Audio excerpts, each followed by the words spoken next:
Y fíjese, le platico que este fin de semana cientos de personas pudieron disfrutar de una noche de estrellas. Aquí la información. Este fin de semana, la luna Marte fueron observadas en la Noche de Estrellas en el Museo de Historia Natural, con el objetivo de conocer el origen del universo y fomentar las actividades familiares. Al estudiar otros objetos, al estudiar otros planetas, descubrimos cosas que nunca se nos habían ocurrido.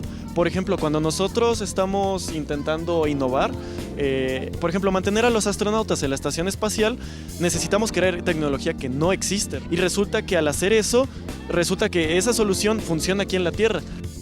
Vieron talleres para conocer cómo se construye un telescopio y cómo se maneja. Además, los integrantes de la Sociedad Astronómica de la Facultad de Ingeniería de la UNAM dieron apoyo para explicar e interpretar las cosmovisiones a chicos y grandes. Súper educativas y siento que pues ayudamos mucho a la curiosidad de los niños, que eso me parece muy importante.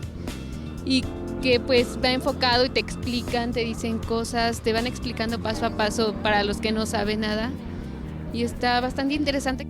Los cuentacuentos no faltaron para explicar a través de las historias los fenómenos desarrollados en nuestro universo.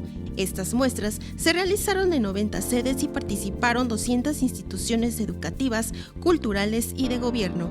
Con imágenes de Jesús Arias, María José Valencia, 21 Noticias.